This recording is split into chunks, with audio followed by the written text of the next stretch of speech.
मित्रमंडळींनो नमस्कार. तर आपल्या चॅनलवर नवीन असाल तर प्लीज लवकरात लवकर आपल्या चॅनलचे 1000 सबस्क्रायबर होण्यासाठी आपल्या चॅनलला सबस्क्राईब करा. तर बघूया आजच्या भागात काय घडलं. तर इकडे आता जो गजा आहे त्याला विक्रांत फोन करतो आणि गजाला म्हणतो की गजा हे बघ, काही करून मला काही सांगू नको तू बाकीचं. हे बघ तिथे जा आणि व्यवस्थित मोठ्याने सगळ्यांना ओरडून सांग, कारण इथे कामवाले पाहिजे आहेत आम्हाला घरी, आणि कामवाले पाहिजे आहेत त्यामुळे तू व्यवस्थित विचार कोणी कामाला तयार असलं तर, कारण की आमच्या घरात कामवाल्यांची गरज आहे. तर तो म्हणतो की ठीक आहे असं म्हणतो आणि गजा आता इथे वस्तीत येतो आणि खूप मोठ्याने ओरडतो आणि म्हणतो की हे बघा, महाडिकांच्या घरी कामासाठी माणसं पाहिजे आहेत. जर कुणी इच्छुक असेल तर त्यांनी लवकर नाव सांगा.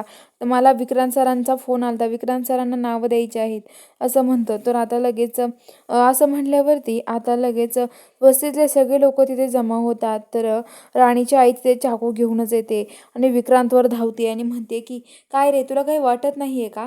इथे सांगतोय का कुणाला गरज असेल कामाची तर गरज ही करा. काही कळतं की नाही तुला? अरे काय चाललंय काय नाही, तुझं काय चाललंय? अरे आपले हे जे माणसं होते, राणी ही आबा आणि ती मालती आई ना आबा आपले माणसं आहेत ना, मग त्यांच्याशी असं वागायचं का आपण? अरे त्यांनी असे त्यांना घराबाहेर काढून दिलं आणि आपण त्यांच्या इथं कामाला जायचं का?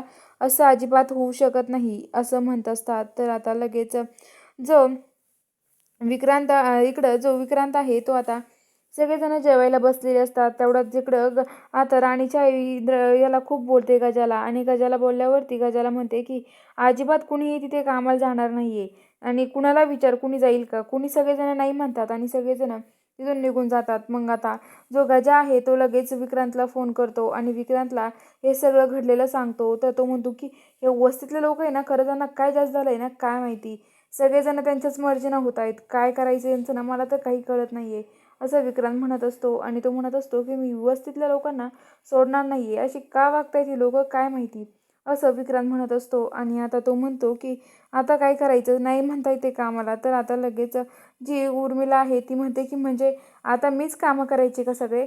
मी नाही करणार बाबा सगळी कामं, माझ्याकडून नाही होणार असं ती म्हणते. तर आता लगेच ते म्हणतात की अगं उर्मिला येडी झाली आहे का तू? अगं कर ना काम, का नाही म्हणतेस? तर आता अजित म्हणतो मग काय झालं, आपल्या माणसांसाठी तरी करताय वहिनी तुम्ही, थोडी लोकांसाठी करताय. तर उर्मिला म्हणते म्हणजे आपल्या माणसासाठी मीच कामं करायचे का? तर इकडं रत्नाकाकी म्हणतात की हे बघ उर्मिला, तू काही काळजी करू नको, मी सगळे कामं करेल घरातली, तू काळजी करू नको. तर आता लगेच ते म्हणतात की तुम्ही करणार आहात का नक्की रत्नाकाकी असं उर्मिला विचारते. तर आता लगेच रत्नाकाकी म्हणतात हो करेल मी, मला काही नाही झालं, आपल्या माणसासाठी काम करेल मी. तर असं म्हणल्यावरती ते म्हणतात ठीक आहे मग. तर आता लगेच असं म्हणल्यावरती आता ते म्हणतात की बरं झालं, माझं ताण तरी वाचेल आणि आता माझ्या मागे कोणी फिरायचं नाही, वहिनी हे करा वहिनी ते करा असं अजितला ती टोचून बोलते. आणि आता ती तिथून जाते. आणि आता इकडं जो आता इंद्र विक्रांत आहे तो आता फॅक्टरीत जायला निघतो. फॅक्टरीमध्ये इंद्र पण इकडे येतो. फॅक्टरीमध्ये त्याचं काम चालू असतं इंद्राचं, आणि इंद्र तिथे काम करत असतो. आणि आजूबाजूचे लोक इंद्राजवळ येतात आणि म्हणतात इंद्र सर, अहो तुमच्यासोबत काम करायला खूप मज्जा येते. अहो काल तुम्हाला आमच्या समोर आलो का आम्ही किती घाबरायचो माहिती का, पण आज आम्ही तुमच्यासोबत काम करतोय, खरंच ह्या गोष्टीचा खूप आनंद होतो इंद्र सर असं सगळे लोक इंद्राला म्हणतात. तर इंद्र म्हणतो की हो, मला पण खूप आनंद होत आहे, कारण मी तुमच्या सगळ्यांसोबत काम करतोय ना, या गोष्टीचा मला पण खूप आनंद होत आहे असं तो म्हणत असतो. आणि तो म्हणतो की तुम्ही काळजी करू नका, मी आबांसारखाच सेम तुमच्यासारखं सोबत राहील. आणि आता ते म्हणतात की हे बघा, आबांनी आजपर्यंत आम्हाला कशाची कमी भासू नाही दिली, आबा पण आमच्यासोबत खूप प्रेमाने वागले, आम्ही आबाला कधीच घाबरलो नाही, कारण आबा खूप प्रेमळ होते आणि खूप प्रेमाने आमच्याशी वागायचे. पण आम्हाला वाटलं नव्हतं इंद्र सर तुमच्यावर अशी वेळ येईल की तुम्हाला आमच्यावर काम करावं लागेल. तेवढ्यात दळी विक्रांत येतो आणि विक्रांत हे सगळं बघून खूप चिडतो आणि तो म्हणतो की तुम्हाला कोणी इथं गप्पा मारत बसायला लावलं, चला कामाला लागा पटापटा, इथे गप्पा नका मारू असं म्हणतो. आणि आता लगेच त्यांना म्हणतो की तुम्हाला गप्पा मारायचे पैसे नाही देत मी, इथं कामाचे पैसे देतो, कामाला लागा असं विक्रांत बोलतो. तर आता लगेच विक्रांतला कामाला इंद्राला त्यांना कामाला सांगतात. इंद्राला म्हणतो की तू दुसरीकडे काम करायचं, यांच्याजवळ काम नाही करायचं.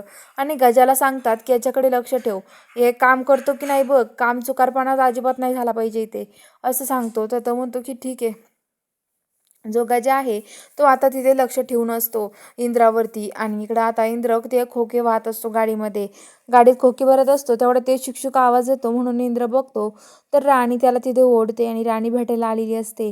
राणी त्याला म्हणत असते, इंद्र सर काहीतरी सांगायचंय. तेवढ्यात तिकडून गजा येतो. गजाला बघून इंद्र आणि राणी आता एकमेकापासून बाजूला होतात.